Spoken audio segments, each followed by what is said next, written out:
اکابر دین کے راستے سے جو ہٹے گا وہ دین سے منحرف ہو جائے گا، بہت زیادہ اس کو خطرناک نقصان پہنچ جائے گا۔ ہاں، اس لیے ہمارے حضرت حکیم محمد تھانوی نور اللہ تعالی مرقدہ فرمایا کرتے تھے کہ اپنے آپ کو اکابر دین کے طریق پر بناؤ، سجاؤ، کہ جس طرح سے ان کی رفتار، گفتار، کردار ہے، ان کی آراء، تو اس کو دیکھو اور اس کے مطابق اس رنگ میں اپنے آپ کے بناؤ۔ فرمایا کہ اسی میں دین کی حفاظت ہے۔ اور یہ حدیث پاک جب مجھے ملی، بے انتہا مجھے خوشی محسوس ہوئی۔ مختلف کتابوں میں حدیث موجود ہے کہ یہ مستدرک حاکم میں حاکم نے اس کو نقل کر کے فرمایا کہ صحیح علی شرط البخاری، اور طبرانی کے اندر بھی، مجامع طبرانی میں بھی یہ حدیث موجود ہے، ابن حبان میں بھی ہے، اور بھی پتہ نہیں کہاں کہاں ہے۔ اور جو ہے امام سخاوی رحمہ اللہ نے اس کو المقاصد الحسنہ میں ذکر کیا ہے کہ البرکۃ مع اکابرکم۔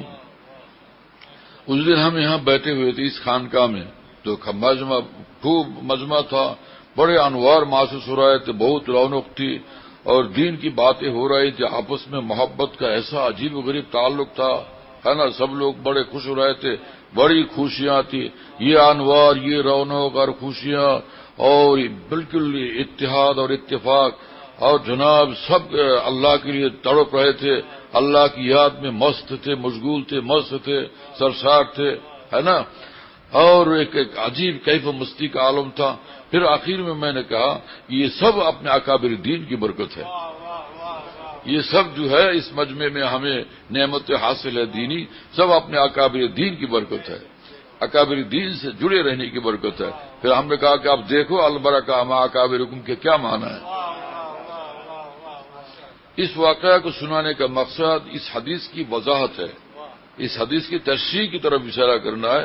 البرکہ یہ ایک جامع لفظ ہے، یعنی یہاں مراد کہ دین، پورے دین پر قائم رہنا، ورنہ کھانا پینا یہ اگر اس کو برکت قرار دو گے تو یہ تو جناب وہ نمرود کو بھی کھانے پینے کا اللہ تعالیٰ موقع عنایت فرما دیتے ہیں، ابلیس بھی اللہ تعالیٰ کی رحمت کے سائے میں ہے نا، تو کھانا پینا جانور بھی کھا رہا ہے، ہاتھی بھی کھا رہا ہے، تمام سب جانور بھی کھا رہے ہیں، بات سمجھ میں آئی نا۔ تو اللہ تعالیٰ نے جس برکت کا ذکر فرمایا کہ سبحان الذی اسری بعبدہ لیلا من المسجد الحرام الی المسجد الاقصی الذی بارکنا حولہ، وہاں جائیے، برکات کو تلاش کیجیے۔ کیا بلڈنگ کا نام ہے کہ مسجد اقصی کے آس پاس جو تعمیرات ہیں، عمارتیں، یہ برکات سے وہ مراد ہے؟ کیا چیز ہے وہ؟ تبارک الذی بیدہ الملک، ہے نا، فتبارک اللہ احسن الخالقین، لو ان اہل القری آمنوا واتقوا لفتحنا علیہم برکات من السماء والارض۔ تو برکہ یہ ظاہری برکت صرف نہیں، اصل برکت ہے ایمان، اصل برکت ہے دین، اصل برکت کی چیز ہے سننا، ہے نا، صاحب البرکات۔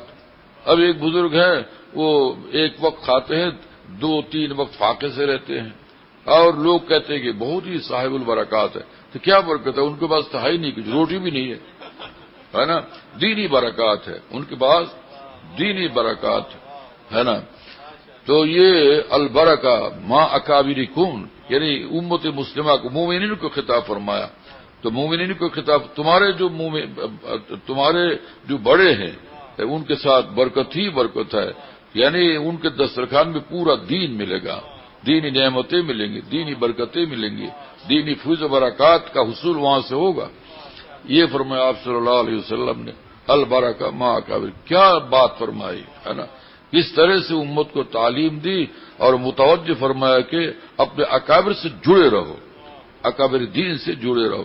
خدا کی قسم یہ اکابر دین سے جڑے رہنے کے بغیر یعنی صراط المستقیم پر قائم رہنا محال ہے، بالکل محال ہے۔ اہدنا الصراط المستقیم، قرآن پاک کے شروع میں اللہ تعالیٰ نے فرمایا کہ یوں کہو مجھ سے کہ صراط المستقیم کہ ہمیں ہدایت عطا فرمائیے، اور خود اس کو واضح فرما دیا فوراً، صراط الذین انعمت علیہم، جن پر میری نعمت خاصہ ہوئی ہے، وہی برکتیں ہے نا۔ جن پر میری نعمت خاصہ برکات خاصہ کے جو مورد ہے وہی منعم علیہم حضرات کا راستہ یہ صراط المستقیم ہے. بات سمجھ میں آئی؟ البرکہ ما اکابرکم جو فرمایا وہ اکابر الدین کو یہاں الذین انعمت علیہم فرمایا. الذین انعمت علیہم یہ اکابر الدین ہے، ان کے راستے پر تم چلو تو تم صراط مستقیم پر قائم رہو گے. مستند راستے وہی مانے گئے جن سے ہو کہ تیرے دیوانے گئے، لوٹ آئے جتنے فرزانے گئے تاب و منزل صرف دیوانے گئے. ہمارے حضرت حکیم الامت تھانوی نور اللہ تعالی مرقدہ جب بیان فرماتے تھے علوم کی موسلادھار بارش ہوتی تھی، موسلادھار بارش ہوتی تھی، تو لوگوں نے پوچھا کہ آپ نے دارالعلوم دیوبند میں پڑھنے کے بعد پتہ نہیں اور کتنے کتب خانے کو پڑھا کہ اتنے علوم کی بارش برستی ہے آپ کے ایک ایک بیان میں. فرمایا کہ مولانا بات سنو، وہ علوم جو تم نے پڑھے دارالعلوم دیوبند میں ہم نے بھی وہی پڑھے، لیکن کچھ تھوڑا سا فرق ہے. وہ یہ ہے کہ میں نے کتب بینی سے کہیں زیادہ قطب بینی کی ہے.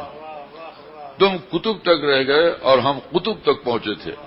یعنی کتابوں کا مطالعہ اور کتابوں سے استفادہ یہ تو ضروری ہے ہی، لیکن اس کے ساتھ یہ بھی ضروری ہے کہ کون مع الصادقین کیا کرو، ہے نا، یہ بھی ضروری ہے.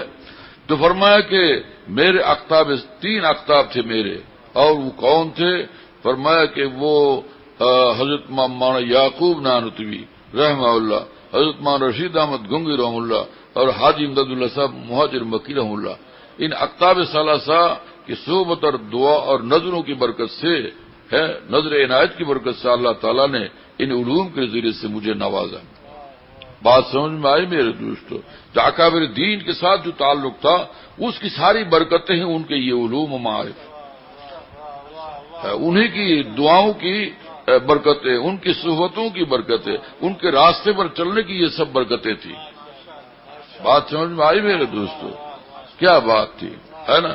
واہ واہ سبحان اللہ، اللہ اکبر. ہمارے حضرت مفتی شفیع صاحب رحمہ اللہ دارالعلوم دیوبند میں پڑھاتے تھے، اور پھر جمعرات کو یا جب چھٹیاں ہوتی تھی تو تھانہ بھون میں حکیم الامت کے پاس چلے جاتے تھے، تو وہاں جو بات ملتی، نعمت ملتی تھی. اور میں حضرت مفتی صاحب نے خود فرمایا کہ ہر چند کے درس و فتوا بدیوبند لیکن شبی بخان کا ہے تھانہ خوش ترست. کتنا ہی میں وہاں درس و تدریس کے کام میں مشغول رہوں، لیکن حکیم الامت کی خانقاہ میں ایک ہی رات کے لیے ہم جو جاتے ہیں اس میں ایسی بات ملتی ہے کہ اس کے بغیر یہ خدمات دینیہ یہ کس کام کے، ہے نا. یہ اصل چیز کے رضا الہی کا حاصل ہونا ہے، اور اصل چیز جو ہے اپنی اصلاح و تزکیہ ہے، اصل چیز جو ہے استقامت علی الدین ہے. وہ بات، وہ نعمت وہاں ملتی ہے. صراط مستقیم والوں سے استقامت ملتی ہے، صراط مستقیم والوں سے استقامت ملتی ہے. منعم علیہم کے راستے یہی صراط المستقیم ہے. یہی صراط المستقیم والوں سے کی صحبت سے، دعاؤں سے، ہے نا، ان کی نظر عنایت سے استقامت کی دولت ملتی ہے، جس کے بغیر کوئی چارہ کار نہیں ہے جنت میں جانے کے لیے اور نجات پانے کے لیے. بات سمجھ میں آ گئی میرے دوست؟ خوب سمجھ لیجیے ان سب باتوں کو. یہ ایسا نہیں ہے کہ زور بیان ہے، بلکہ الحمدللہ قرآن و سنت کی روشنی میں اور اپنے اکابر دین کی تشریحات کی روشنی میں بات پیش کی جا رہی ہے. کسی کے ساتھ کوئی زبردستی کا معاملہ بالکل نہیں ہے. اور اللہ تعالیٰ کو شکر ہے جہاں بھی بیان کرنے کی مجھے توفیق ہوتی ہے، علماء دین سے کہا جاتا ہے وہاں کہ چیلنج کیا جاتا ہے کہ اس سے لڑو، تم اپنے باپ دادا کے علوم، اکابر دین کے علوم سے ظالموں کیسے لڑو گے؟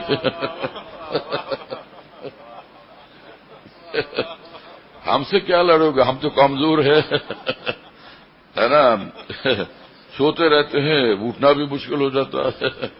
ہم سے لڑنا نہیں، اپنے اکابر دین کے جو علوم پیش کیے جاتے ہیں تو اس کے سامنے آؤ اور لڑ کے دکھاؤ.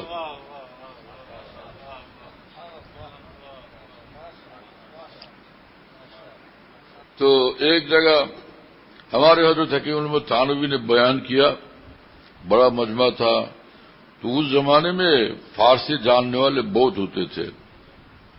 ایک وکیل صاحب تھے، فارسی داں تھے. تو بیان ختم ہونے کے بعد وکیل صاحب بھاگ کے آئے حکیم الامت کے پاس اور کہنے لگے تو مکمل از کمال کیستی، تو مجمل از جمال کیستی. یہ کمال اور یہ جمال جو آپ کی ذات میں ہم نے دیکھا، جس کا مشاہدہ کیا، یہ سب آپ کو کہاں سے ملا؟ تو حضرت حکیم الامت بھی جوش میں تھے اور شاکرانہ جوش میں تھے. ہاں، شاکرانہ جوش میں تھے. فرمایا کہ من مکمل از کمال حاجیم، من مجمل از جمال حاجیم. من مکمل از کمال حاجیم، من مجمل از جمال حاجیم. کہ میرا اپنا کمال نہیں، بلکہ میرے حاجی صاحب رحم اللہ، میرے شیخ، میرے مرشد حضرت حاجی صاحب رحم اللہ کا کمال ہے اور ان کا جمال ہے. ان کے علوم و معارف کا وہ کمال و جمال یہ اشرف علی کے اندر ظاہر ہو رہا ہے ان کی دعاؤں کی برکت سے. جس کو حضرت حکیم الامت نے فرمایا کہ میں علماء کرام سے اور طلباء کرام سے ایک وصیت کرتا ہوں، علماء کرام کو اور طلباء کرام کو ایک وصیت کرتا ہوں کہ میرے علم پر مغرور نہ ہو کہ اس کا کار آمد ہونا موقوف ہے اہل اللہ کی خدمت، صحبت اور نظر عنایت پر. پھر حضرت یہ شعر پڑھتے تھے، بے عنایت حق و خاصان حق گر ملک باشد سیاہ ہستش ورق. یہ تو حضرت حکیم الامت نے اس شعر کو پیش کیا نا، اور اس کو پڑھتے تھے حضرت، بے عنایت حق و خاصان حق گر ملک باشد سیاہ ہستش ورق. اہل اللہ کی صحبت اور دعاؤں کے بغیر، ان کے ساتھ ربط و تعلق کے بغیر اگر فرشتوں کسی زندگی بھی کسی کی ہے تو دراصل وہ سب سیاہی ہے، وہ سب ظلمات ہے. یہ تو ہے یہاں. اور حضرت مجدد الفسانی رحم اللہ کی سامنے میں ہم نے اس کو پڑھا اور حکیم الامت کے ملحوظات میں بعد میں دیکھا کیا کہ مجدد الفسانی کی حیات میں جو مضمون ہے وہ یہ ہے کہ دیکھو دو چیزیں جس کے پاس ہے نا، تو حب شیخ اور اتباع سنت، اتباع شریعت، دو اتباع سنت اور شریعت. تو اس کے ظلمات بھی سب انوار ہیں. اس کو جو اندھیرے اپنی زندگی کے مختلف شعبے میں نظر آتے ہیں سب انوار ہیں. یا تو فی الحال انوار ہے یا کوئی ایسی توبہ نصیب ہوگی انوار سے تبدیل ہو جائیں گے، سب مبدل ہو جائیں گے. اور ان دو میں سے ایک چیز اگر نہیں ہے تو پھر اس کے انوار بھی سب ظلمات ہیں. اب مجدد کے علوم سے ٹھکرائے کوئی بات سمجھ میں آئی میرے دوستو، ہے نا؟ تو یہ کیوں فرمایا؟ کیونکہ اللہ تعالیٰ نے تو فرمایا کہ اتقوا اللہ وکونوا مع الصادقین، کہ تم اللہ سے ڈرو. یہ تو اتباع شریعت کا معاملہ ہو گیا کہ تمام معاصی سے بچو، منکرات سے بچو، اور اللہ جو فرائض و واجبات احکام لازمہ شریعت ہے وہ ان پر زندگی بناؤ. یہ تو مکمل کام ہو گیا. ساتھ ہی فرمایا حرف عطف کے ذریعے سے الواو للجمع، ماقابل مابعد کو جمع کرنے کے لیے آتا ہے واو عطف. فرمایا اللہ تعالیٰ نے فرمایا کہ ایک کام تو ہم نے یہ بتایا، اس کے ساتھ دوسرا کام بھی آپ کو کرنا ہے. واو جمع کی یہ معنی ہے. اس کے ساتھ ہی نجات کے لیے، ہے نا، ہمارے ساتھ تعلق کے لیے ایک دوسرا کام بھی کرنا ہے. وکونوا مع الصادقین. وہ کیا ہے کہ کونوا مع الصادقین کیا کرو؟ صادقین سے مراد جو اللہ کی محبت اور اطاعت کے راستے میں پورے اترے، بالکل کامل ہیں. تو صادقین سے مراد مطیعین کاملین، متبعین کاملین، متقین کاملین. تو یہ ہے. تو اگر علم نہ ہو تو پھر وہ اطاعت کیسے کریں گے؟ تو صادقین میں علم بھی شامل ہے کہ ان کے پاس علم شریعت بھی موجود اور کامل اطاعت بھی موجود. پھر یہی اکابر دین ہے. معلوم ہوا کہ یہی اکابر دین ہے اور انہی کے راستے پر چلنا، یہی صراط مستقیم ہے. ان کا راستہ ہی صراط المستقیم ہے. اولئک الذین انعم اللہ علیہم من النبیین والصدیقین والشہداء والصالحین وحسن اولئک رفیقا. اللہ تعالیٰ نے فرمایا کہ جن کے راستے پر چلنے سے نجات ملے گی ان کے سارے طبقے ہم نے پیش کر دیے، سنا دیا، اور آگے چل کے بتا حسن اولئک رفیقا، بہترین رفیق یہ سب لوگ مجھ تک پہنچنے کے لیے.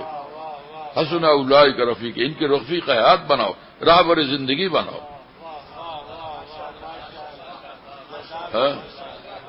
مجھے کچھ خبر نہیں تھی تیرا درد کیا ہے عرب، تیرے عاشقوں سے سیکھا تیرے سنگ در پہ مرنا.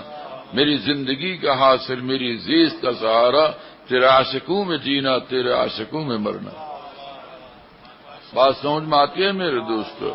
ہمارے حضرت ڈاکٹر عبداللہ صاحب رحمہ اللہ کثرت سے فرمایا کرتے تھے، ان سے ملنے کی ہے یہی ایک راہ، ملنے والوں سے راہ پیدا کر، ملنے والوں سے راہ پیدا کر.